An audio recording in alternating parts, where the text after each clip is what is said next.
Good morning, everyone. My name is Vansh Vazirani. Well, how many people do you know that work in a sector that has not been impacted by artificial intelligence? Being a student in the age of artificial intelligence growing in leaps and bounds, even the field that I personally want to study in the future, computer science and AI, is on the course of being completely disrupted by AI itself in the very near future. The percentage of jobs speculated to be replaced by AI in the coming few years keeps rising every other week. With automation getting better and better so quickly, the majority of people are at a loss to figure out a field that is immune to being replaced. What a time to be alive! Uncertainty and unemployment is going to take the world by storm, and we all know it. Well, as AI-driven automation is taking over more and more fields, from finance to manufacturing, from healthcare to entertainment, from education to research, and even business management and decision making, school and college education is also facing a massive disruption by the world of highly interactive, personalized AI-driven education agents, which are shaping the future of learning. Now, let's talk about the crisis in education that I believe most of you are already quite aware about. The majority of tasks, the majority of tasks assigned to students, such as writing essays or solving complex math problems, can easily be accomplished by language models in a matter of seconds. It has become as easy as feeding a question to a chatbot, such as ChatGPT or Gemini. So, unsurprisingly, fewer and fewer students see the merit in conventional studying as they shift to using artificial intelligence to tackle their workload and carve out time for personal endeavors. This really forces us to ask, should students really be using artificial intelligence for their schoolwork? What truly determines competence now? Well, it is no longer just knowledge recall, which machines excel at. Instead, the value is shifting towards capabilities that are inherently human. The ability to ask the right questions, for instance, to be creative, and to endeavor to bring unique, profound ideas to fruition. Today, a student's potential is not measured by memorization. It is measured by self-driven initiative and the ability to innovate. After all, students starting education today will be retiring in 2084. Let me repeat that for a moment. Students starting education today will be retiring in 2084. It is nearly impossible to predict what the human condition will look like by then. But I think we can all definitively conclude that it will not be based on information recall. This focus on initiative and the ability to innovate is crucial because we are already seeing the consequences of the lack of leadership in today's society. Well, the percentage of entrepreneurs in the economy has been on a massive fall. In 1980, 12% of the employers in the world were 12% of employees in the US economy, were new businesses. But this number has decreased to only 8% in 2018.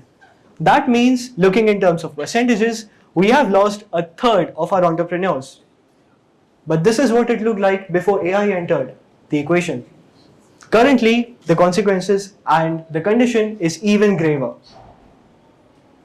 It has never been this easy. I'm sorry if you cannot see the graphic by now, but it has never been easy to start and sustain a business than it is in the current age.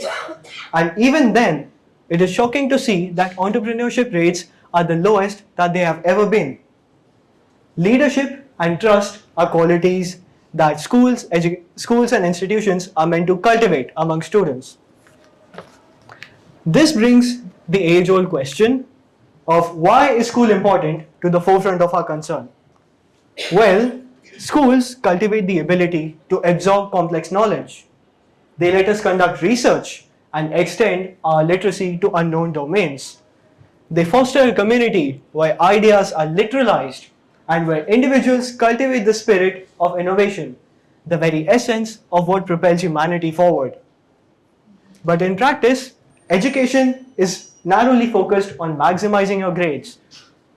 This is heavily dependent on factual recall. When you think about it, schools were built to support the Industrial Revolution. That was a time when information and knowledge was very scarce. At that time, the potential of a human being was measured totally by the possession of knowledge. But currently, as the world has evolved, education has not kept up. Because even today, education is structured almost entirely around memorization.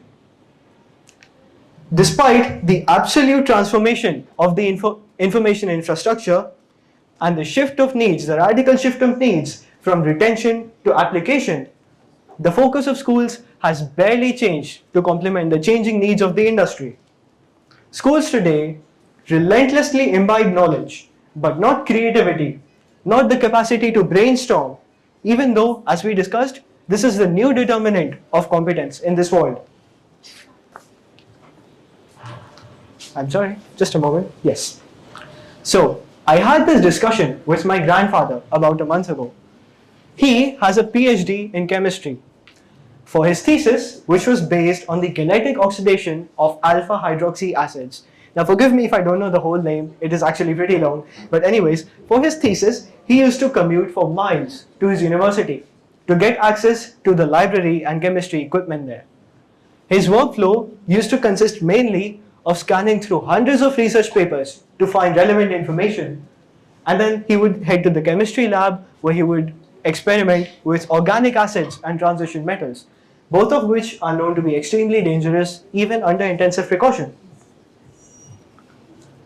Listening to him and then turning back to my own schoolwork, compiling essays by simply looking up online journals with zero friction, or using AI to connect my findings into a coherent understanding, the contrast in effort is almost jarring.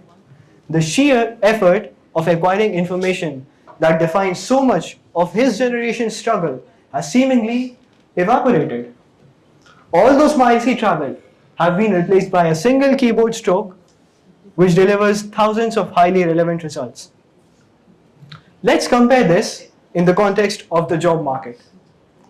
The consequences become more profound and frankly more perilous if we aren't prepared. The skills that are growing effortless due to artificial intelligence and all of these technologies are precisely the skills the job market and the business market is rapidly devaluing. My grandfather's generation was greatly valued in part for the ability to find, retain, and synthesize from really scarce information. That hard-won knowledge base, which my grandfather built through sheer effort over long years, was a massive competitive advantage in the industry of his age.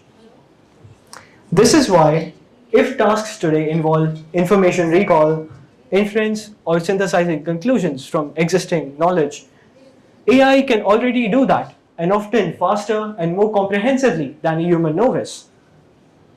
The foundational information acquisition skills, which have been the bedrock of many high-tier roles traditionally, have become commoditized. They have become table stakes, not differentiators, and all of us know it. In a TED talk from 2007, that is a year before I was born, Sir Ken Robinson said this really powerful quote: "Our education system has mined our minds in a way that we strip mine the economy for a particular commodity, and for the future, it won't serve us." That is the core problem. That is what makes education today almost obsolete. So there are three skills which are valued in the job market, and these are the three skills that education should ideally contribute to. Those are the three skills that education should highly contribute to. And here they are. The first is discernment of information. Because we are overflowed with so much data available to us at a moment's notice, filtering and comprehending and verifying the data that we get is a more and more daunting task. The second is the ability to integrate all of this distinct information from diverse fields into a coherent understanding, which a student can then channel into a complex, novel problem of the current world that has to be solved. The third is the ability to weave the very cause of this major paradigm shift, artificial intelligence, into assisting you rather than replacing you. That is right.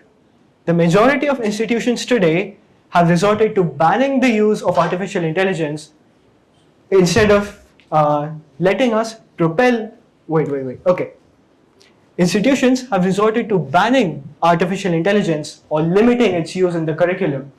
What we should do rather is to utilize these tools, to leverage them, to propel us into an even higher tier of reasoning. As we discussed, the need of the industry is shifting from information acquisition to these three skills: discernment, integration, and augmentation. But the structure of schools has not caught up. This creates a widening gap between what is taught and what is needed. This current technological shift offers a massive opportunity, a tremendous opportunity for us to reimagine education, to rebuild it all from the ground up, to actually involve students in activities that set them on the right path for the future. The inertia in the institutional structure of today and the lack of acceptance are the two major players that prevent us from embracing a system that is infinitely better for students in the future generation. And that is the call to action today, dear folks. Students, institutions, governments, universities, and even employers should come together to collaborate in such a change, because a change like this benefits everybody. Because the students that come out on top, from dropouts to doctorates, are infinitely more suited to tackle today's generation. The stark increase in unemployment that we face today is not a punch in the face. It is a wake-up call to reconsider whether this traditional structure is right for us anymore. Thank you so much for your time.